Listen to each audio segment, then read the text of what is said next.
आज हमारे पास कोई विकल्प नहीं था, एक जेएमएम की सरकार और दूसरा बीजेपी, यही दोनों में हमारा चल रहा था। और आज आपके पास मैं बता दूं, विकल्प नहीं, आज ये प्रथम मैंने पहला चॉइस आज हमारे पास जयराम महतो होना चाहिए। और आज यहाँ बैठी जितनी भी जनता है, अगर उनको थोड़ा भी अपने बच्चों के प्रति प्यार है, अपने आप के प्रति प्यार है, झारखंड के प्रति प्यार है और झारसिला की धरती के प्रति प्यार है, तो 13 तारीख को कैंची छाप के अलावा बटन कहीं और दबना नहीं चाहिए। आज हम ऐसी पार्टियों के साथ लड़ाई लड़ रहे हैं, आज ये हम झारखंडियत की लड़ाई लड़ रहे हैं, स्थानीय की लड़ाई लड़ रहे हैं। आज हमें अपने ही घर में जो गुलगुलिया बोलते हैं उस स्थिति में आ गए हैं, रिफ्यूजी वाली स्थिति में हम अपने ही घर में आ गए हैं। बाहर से आए हुए लोग अभी मस्त रजाई में सुन रहे होंगे, और हम जिनका घर है, जिनका जमीन है, आज यहाँ बैठ के सुन रहे हैं कि मेरा हक क्या है, मेरा अधिकार है। ये बहुत शर्म की बात है, 24 साल तक पता ही नहीं है हक अधिकार क्या है। झारखंडी पार्टियां हैं, लेकिन आपको सोचने पे ये मजबूर करेंगी। और अभी मैं आपको बताऊंगा तो आपको वाकई में लगेगा क्या सही में ये झारखंडी पार्टियां हैं, या फिर सिर्फ इनका नारा ही है अबुआ दिसुम अबुआ राज, और ये सिर्फ नारा ही देके आपको बरगला के रखती है, सिर्फ नारा देके आपको बेवकूफ बनाया जाता है। और अब क्या हो गया, अबुआ दिसुम अबुआ राज, और कल के डेट में जो दिसुम गुरु शिबू सोरेन जी थे हमारे बीच, आज वही पार्टी के नेता किसी और पार्टी में चले जाते हैं। और अब उनका दिसुम गुरु मोदी कैसे हो गए? दिसुम गुरु मोदी जी हो गए अभी आपके, अब पलटी मार दिए। अगर आप वाकई में झारखंडी हैं और वाकई में आपको लगता है कि इस राज्य में और इस मिट्टी में आपका हक है और आपको मिलना चाहिए, तो इस बार आपके पास कोई दूसरा ऑप्शन नहीं, कोई दूसरा विकल्प नहीं होना चाहिए। एकमात्र झारखंडी का चुनाव चिन्ह है, बोलिए, एकमात्र झारखंडी का चुनाव चिन्ह क्या है? कैंची छाप। कैंची छाप मतलब आप झारखंडी हैं, और कैंची छाप पे वोट नहीं गया मतलब आप सोच लीजिए कौन है। हम लोग प्रचार कर रहे हैं, दिन रात प्रचार कर रहे हैं। अभी सरायकला में था, वहां से प्रचार करके यहाँ आए हैं।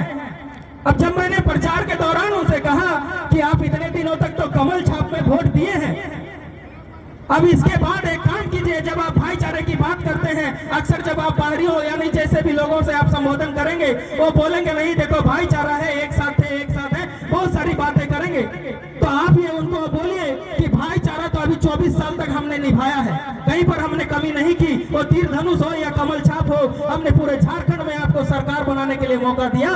किसी को 18 साल मौका दिया तो किसी को 6 साल मौका दिया, दोनों को बराबर मौका हमने दिया, दोनों को बराबर मौका दिया। एक बार रघुवर दास की सरकार बीजेपी में 5 साल का कार्यकाल पूरा करती है, और एक बार हेमंत सरकार की कार्यकाल जो अभी 5 साल पूरा करती है, यानी दोनों को पूर्ण रूप से मौका दिया गया है। अब इसके बाद भी हमारी ये स्थिति क्यों है? तो आपको समझना पड़ेगा। ऐसी पार्टियां, जब मैंने उनसे कहा कि 24 साल हमने भाईचारा निभाया, आपको वोट दिया, आपको सत्ता पे दिया, आपने हमें क्या दिया? अगर वाकई में आप भाईचारा बाहरी जो है, अगर वाकई में हमसे भाईचारा निभाना चाहते हैं, तो इस बार भैया कैंची छाप पे वोट देके दिखाओ। झारखंड को ऐसी पार्टी को वोट दे सकते हैं? कैसे हम झारखंडी को गद्दारी करके हम ऐसी पार्टियों को वोट दे सकते हैं? आप समझिए, हमें किसी से गिला नहीं है, किसी से शिकवा नहीं है। उनका जो प्रत्याशी होगा वो भी स्थानीय हो सकता है। आज हेमंत सोरेन भी झारखंडी है, हमें कोई तकलीफ नहीं है। आज बाकी प्रत्याशी भी झारखंडी है, हमें कोई तकलीफ नहीं है। लेकिन बात है, आप समझने वाली बात बोलूंगा, ध्यान दीजिएगा यहाँ पर, क्योंकि इतना कीमती समय जो आज आप निकाल के आए हैं, तो आपका जरूर आंख के साथ साथ दिमाग भी खुलना चाहिए और दिल से भी एकदम हट जाना चाहिए कि हमें कैंची के अलावा कहीं और जाना है। आज झारखंड की हित की अगर कोई बात करता है, आज स्थानीय की अगर कोई बात करता है, आज खतियानी की अगर कोई बात करता है, तो एकमात्र झारखंड टाइगर जयराम महतो बात करता है। तो मैंने कहा हमें तकलीफ किसी से नहीं है, हमने सबको मौका दिया।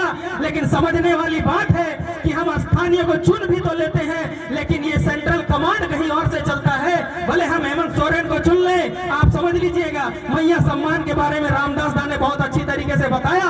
4.5 साल के बाद योजना क्यों आता है? तो हम कहीं ना कहीं अपना धर्म के हिसाब से, अपने समाज के हिसाब से सिर्फ वोट करके हम ऐसे नेता को नेतृत्व दे देते हैं। हमें हमें उनसे कोई तकलीफ नहीं है। दिसुम गुरु थे, वो दिसुम गुरु है और वो दिसुम गुरु रहेंगे। हमारे दिल में सम्मान शिबू सोरेन के लिए उतना ही है, हमारे दिल में सम्मान सभी नेताओं के लिए उतना ही है। लेकिन बात जब हमारे जमीर की आती है और बात जब हमारे हक की आती है तो आप सोच के देखो, अभी कल्पना सोरेन जी आई थी, सबको पता है ना, कल्पना सोरेन जी आई थी आपके सामने जमशेदपुर में आपके सामने दौरा कर रही थी। ध्यान से सुनिए और समझने की कोशिश कीजिए। कल्पना सोरेन जी के साथ उस जीप में सवारी कौन कर रहा था? कल्पना सोरेन जी के साथ उस जीप में, ओपन जीप में सवारी कर रहे थे पप्पू यादव, जो पूर्णिया यानी बिहार के एमपी हैं।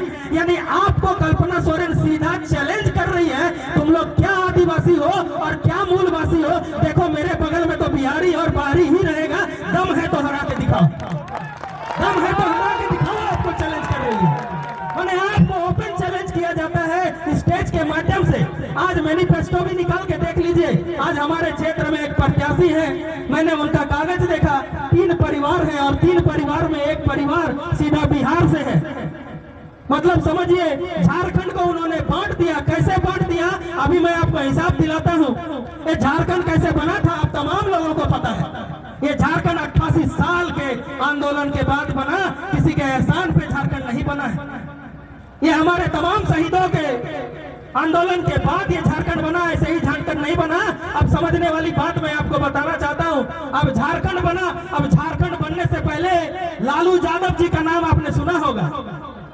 अब लालू यादव जी कहते हैं मेरी लाश पे झारखंड बनेगा। कैसे बनेगा? मेरी लाश पे झारखंड बनेगा। और आप तमाम लोग जो यहाँ बैठे हुए हैं, जो कसम खा के रहते हैं कि हम किसी का पाला हुआ वोटर है, साला वोट तो हम उसी को देगा, भले रामदास मुर्मू कितना भी अच्छा बात करे। तो आज आपकी आंखें खोलना चाहता हूँ कि करते वो क्या है। आज झारखंड की बात करें, आज पारा टीचर यहाँ हो सकता है कोई ना कोई होंगे पारा टीचर, जब उनको लाठी खाने का मन करता है तो रांची चले जाते हैं और लाठी चार्ज होता है, लाठी खा के आते हैं। आज हमारे सहायक पुलिसकर्मी जो झारखंड में सहायक पुलिसकर्मी हैं, मात्र 10,000 की नौकरी करते हैं और पुलिस के बराबर का काम करते हैं। और जब बात करना चाहते हैं हेमंत सोरेन पे, उनके पास समय नहीं है। पारा टीचर बात करना चाहते हैं, उनके पास समय नहीं है। आंगनबाड़ी सेविका बात करना चाहती है झारखंडी, उनके पास समय नहीं है। और हेमंत सोरेन के पास समय किसके लिए है मालूम है? तमाम लोग आप लोग देखे होंगे, लालू यादव के बेटा तेजस्वी यादव के पास उसके पास समय है। अपने घर में एसी हॉल में बैठाता है और तेजस्वी यादव से डील होता है। आप सोच के देखिए, झारखंड का डील कर रहा है आपका नेता और आप अभी भी कसम खा के बैठे हैं हम तो साला वोट उसी को देंगे। क्या स्थिति बना के रखे हुए हैं? कब परिवर्तन होगा? आज उनके साथ डील होता है और वो पार्टी जिनकी लाश पे ये झारखंड बनने वाला था बोलती है 22 सीट चाहिए हमको। कैसे बेचा जा रहा है झारखंड को समझिए। बोलती है 22 सीट चाहिए हमको। वो आरजेडी राष्ट्रीय जनता दल, साला क्या औकात है उसका झारखंड में? क्या औकात है उसको झारखंड में? 22 सीट मांगता है। और हेमंत सोरेन जी को भी देख लीजिए, 7 सीट दे भी देते हैं। मतलब कैसे बेचा गया? भैया ये वाला विधानसभा क्षेत्र आपको दे दिए, ये घाटशिला विधानसभा क्षेत्र आपको दे दिए, आपको 12 गोड़ा विधानसभा क्षेत्र दे दीजिए। मेरा बाप का जमीन है क्या? दे दिया। बाप का विधानसभा है क्या? दे दिया। ऐसे बांटा गया, 7 तो सीट बांट दिया। किसको बांट दिया? कौन है वो? अभी यहाँ पर लोक जनशक्ति पार्टी के भी नेता अब यहाँ पर कैंडिडेट खड़ा कर रहे हैं। कौन है लोक जनशक्ति पार्टी? रामविलास पासवान जी का पार्टी।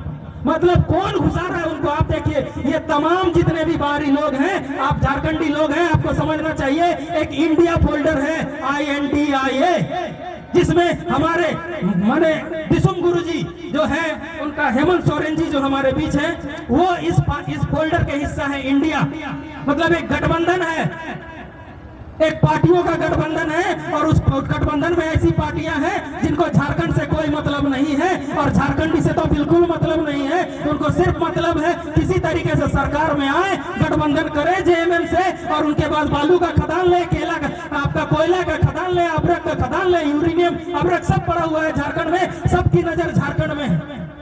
आज झारखंड पूरा देश को 40% खनिज संपदा देता है, बावजूद इसके आपका हालत देख लीजिए, किसी के घर में ढंग से कुछ चीज नहीं होगी। क्या स्थिति है? आज होना क्या चाहिए था? आज झारखंड को सबसे अमीर राज्य होना चाहिए था। और इसके बाद भी ये बेशरम आज तक के जो पहले से बने हुए विधायक मंत्री लोग अभी भी वोट मांगने आते हैं और अभी भी आपको बोलते हैं एक मौका दे के देखिए।